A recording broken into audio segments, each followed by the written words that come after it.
يا هلا بالحلوين، عاملين ايه؟ فيديو النهارده ملخص مسلسل اللعبه الجزء الثاني. هو صيني ومتصنف رومانسي كوميدي. لو عاوزين تعرفوا احداث الدراما كملوا معانا الفيديو للاخر، وصلوا الفيديو 1000 لايك عشان ننزل ملخص الجزء الثالث في اسرع وقت ممكن. وقبل ما نبدا ما تنسوش الاشتراك في القناه وتفعيل زر الجرس، وانتظروا فيديو جديد على القناه الساعه 9 كل يوم توقيت مصر. وتفاعلوا معانا دايما وعلقوا اكتر اتنين بيتفاعلوا بيعلقوا كتير هقول اسمائهم وهظهر تعليقاتهم في اول كل فيديو. والناس اللي بتكتب لي تعليقات حلوه احط تعليقاتهم في اخر كل فيديو. واحب اشكر النهارده مريم وامنيه على دعمهم المستمر ليا، واحنا بنطور من نفسنا عشان خاطركم يا حلوين. وخلينا قناه وورد اوف انمي، قناه خاصه لقصه الانيميشن الجديده، وقناتنا التانية وورد اوف اكشن غيرنا محتواها لملخصات مسلسلات كوري وصيني مختلفه عن هنا. هسيب لكم الرابط في صندوق الوصف والتعليق المثبت، ادخلوا دعمونا هناك واتفرجوا عليهم هيعجبوكم قوي. وقبل ما نبدا ما تنسوش تصلوا بينا على النبي وتذكروا الله، ويلا نبدا احداث الدراما مع بعض.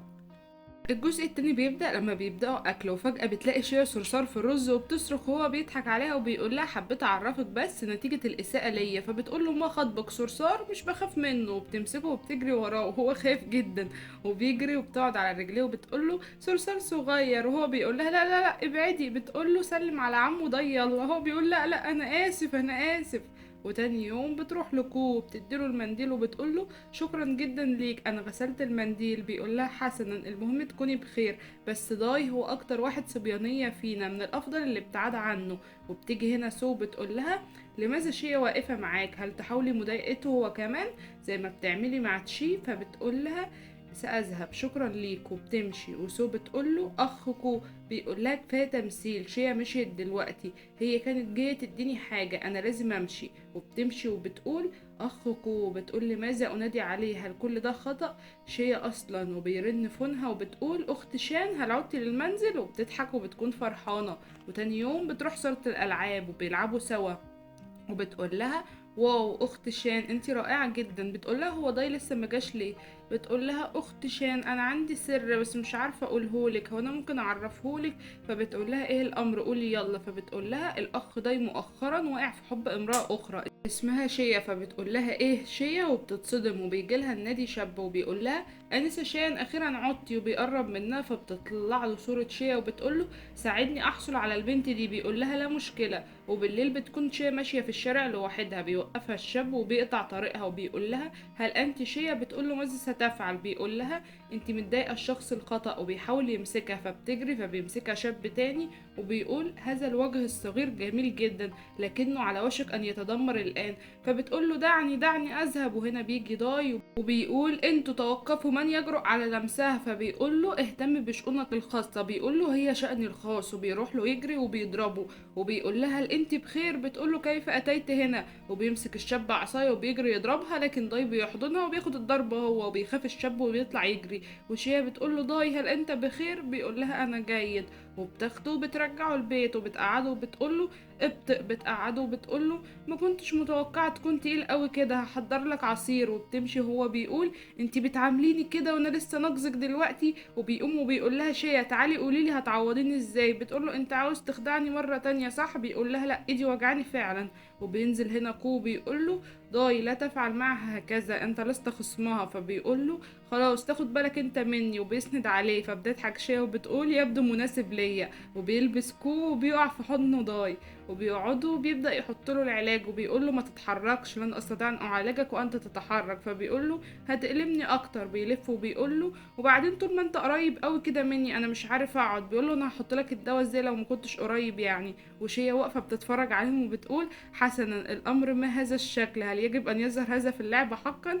فبيقول لها شيا انت بتبحثي عن ايه؟ انت واقفه بتتفرجي كده ليه؟ تعالي ساعدينا، كل اللي انا فيه دلوقتي عشان انقذك من الاذى، تعالي الى هنا. بتقول له كفايه ارجوك قول لي انت عاوز ايه مني بالظبط وانا هعمله. فبيقول لها تتصلي بامي دلوقتي وتقنعيها تشتري ليا سياره. فبيقول كو هو ايه الوضع الغريب اللي بينكو ده؟ بتقول لا شيء. وده بيقول بنعيش سويا. فبيتصدم وبيقول بتعيشوا سويا؟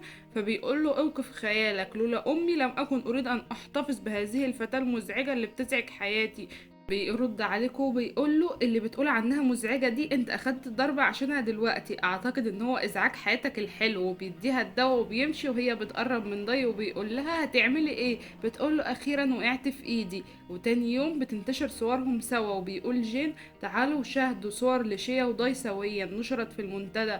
فبيقول تشي ماذا تعني؟ هل هما من خلف ظهرنا واقعان سرا في الحب؟ بيقول جين ليس صحيح، من فترة بسيطة كانوا الاتنين بيتخانقوا وكو ساكت وبيضحك في صمت. فبيقول له تشي انت شكلك عارف حاجة، قول يلا يا كو. فبيقول له الاعتراف سهل والمقاومة صعبة الصراحة، بس الحقيقة الاتنين عايشين سوا. فبيتصدم كو بيقول يعني ايه؟ يعني ايه عايشين سوا؟ فبيقول جين هذه المرأة ليست سهلة، اعتقد بسبب ثروة الأسرة، لكن محدش بيتقارن بيا في وسطكو، ليه ما اختارتنيش انا؟ فبيقول له ماذا تقصد؟ لا يوجد شيء من هذا. وبيقعد جين في البيت وبيبحث عن معلومات عن شيا، وبيروح يوقفها وبيقول لها مرحبا يا صغيرة، انت قريبة جدا من داي، لماذا غرضك بيه؟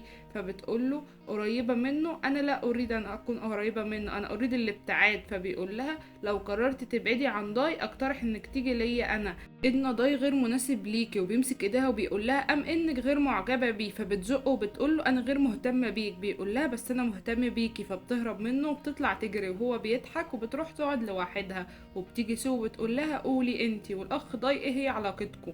فبتقول لها علاقة احنا مفيش بينا اي حاجة. فبتوريها الفيديو وبتقول لها اخت شوي انتي ماكرة حقا، في المقطع ده اجبرتي ده يكون معاكي. فبتقول لها انا مش بالمستوى المنخفض ده، بس الصور جميلة على فكرة، هل يمكنك ارسالها لي؟ فبتقول لها قولي عاوزة كم وتبعدي عن الاخ داي. فبتقول لها انسة سول كريمة، حتى تلك الطريقة القديمة توضح ان امرك محزن ومثير للشفقة. بتقول لها لاني عارفة انك مش معاكي مال كفاية لان انتي تعملي بيه اي حاجة. فبتقوم شيا وبتقول لها انا ورايا حاجة. بتقول لها ليه بس؟ انا مش عارفه، هو انا شايفاكي فعلا انتي مش بتلبسي كويس ولا بتخرجي، انا هديك مال يخليكي تعيشي حياه راقيه. فبتقول لها حياه الطبقه العليا غير مهمه بالنسبه لي، انا بخيرها كذا. وبتمشي فبتغرقها بكوبايه الميه وبتقول لها انا مش عارفه اتصرف معاكي ازاي. فبتقول لها اسمعي، هل تحب داي كثيرا؟ فقد اسالي بنفسك. بتقول لها انا بس. بتقول لها انتي مش بتحبيه، انت كل ده وهمي، انت فتاة ضعيفة وتريدي ان تكوني سيدة المدرسة. فبتقوم وبتتغاظ وبتقول لها لم انتهي معك يا شيا بعد. وبتمشي وتاني يوم بتقف مع شان وبتقول لها انظري اختي شان هذه هي شيا. فبتقول لها وقحة بتضايق الاخ ضاي وبتستمر في التقرب منه. بترن شان على شخص وبتقول اتجمعوا الضحية قريبة، وبتروح توقفها هي وسو. بتقول لها هي دي القبيحة، انا حتى لا استطيع رؤيتها، انت مفكرة نفسك مين عشان عاوزة تتقربي من ضاي بشكل؟ واول وباخر سيدة شيا أنا ظهرتي أمام ضي يكلفك حياتك. وهي بتضربها. وسو بتقول حسنا حسنا هيا يا شان يلا نمشي. وبيمشوا وشيا بتقول يا لها من لعبة، هل دي شخصية جديدة؟ وبيجي هنا ضي وبيقول لها مالك، هل تستطيع الوقوف؟ وبيقول لها ما تتحركيش انتي مبلولة جدا. بتقول له ده بسببها. بيقول لها مين؟ بتقول له الأخت شان. بيقول لها دي مجرد فتاة مجنونة تجاهليها. وبتنام في حضنه وتشي واقف ومتضايق جدا. بيرجعوا البيت وبيكون داي تعبان من المطر، وهي بتقول لماذا تنقذني دائما وتمرض؟ ولما بيصحى بتفرح وبتقول له هقوم اجيب لك حاجه تاكلها. فبيمسك ايديها وبيقول لها لا تذهبي وتتركيني، وبيشدها عليه وبيقبلها. وشويه وبتدخل شيء عليه الاوضه وبتقول له انها تمطر بغزاره، لكني ذهبت واشتريت الدواء داي، لابد لك من شكرك لي. لكنها بتلاقي شاد معاه في الأوضة وبتتصدم وبتقول وانا اللي قلقانة عليك، واضح ان المرض مش مؤثر فيك. وبتحاول تمشي فبيمسك ايديها وبيقول لها اسمعي بس. لكنها بتمشي وشان بتعمل نفسها تعبانة وبيقعد جنبها. وشيا بتروح مكان تسكر وهي زعلانة وبتقول كل الرجال متشابهين. بيقرب منها شاب بتحاول تبعده عنها لحد ما بيجي تشي وبيضربه وبيمسكها وبيقول لها هل انت بخير؟ بتقول له لا يهمني هذا ضايع عديم الاحساس. وهو حاضنها. وبيخلص ملخص الجزء الثاني على هنا. وصلوا الفيديو 1000 لايك عشان ننزل ملخص الجزء الثالث في اسرع وقت ممكن. وبس اتمنى يكون الفيديو عجبكم، ما تنسوش الاشتراك في القناه وتفعيل زر الجرس واعملوا لايك للفيديو، شيء بيفرحني جدا. ودي تعليقات اكتر ناس بتتفاعل وبتعلق معايا الفتره دي. شكرا لكم جدا يا حلوين على تعليقاتكم الايجابيه زيكم، على كلامكم الحلو اللي بيفرحني وبيديني طاقه ان انا اكمل. بحبكم قوي، بحب تعليقاتكم ليا.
وبس يا ريت تنوروني في المنتدى، بنزل هناك رابط ملخصات مسلسلات جميله قوي، وكمان في صندوق الوصف هتلاقوا ملخصات مسلسلات جميله قوي، مسلسلات كوري ومسلسلات صيني على قناتنا دي وعلى قناتنا التانية وورد اوف اكشن. متاكده ان هي هتعجبكم. عايزاكم تدخلوا على قناتنا التانية وتشتركوا وتفعلوا زر الجرس. في ملخص مسلسل جديد شغال حاليا على قناتنا التانية، وهو مسلسل الخطر، ومسلسل حلو قوي قصته جميله قوي، بتحكي عن قصه زواج اجباري بشكل جديد ومختلف.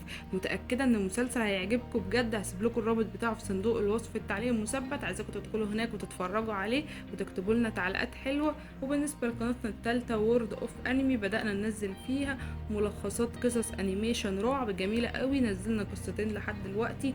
اول قصه وهي قصه القط الملعون، مكونه من 3 اجزاء، قصه جميله قوي ونهايتها حماسيه وطريقه الالقاء فيها حلوه قوي. وفي قصه تانية بدانا فيها حاليا على القناه التانية، وهي قصه ما وراء اللعنه، قصه جميله قوي. نزلنا منها جزئين، الجزء الاول والجزء الثاني، والجزء الثالث ان شاء الله هينزل الاسبوع دوت. عايزاكم تدخلوا وتشتركوا وتفعلوا زر الجرس عشان يوصل لكم اشعار لما ننزل الجزء الثالث.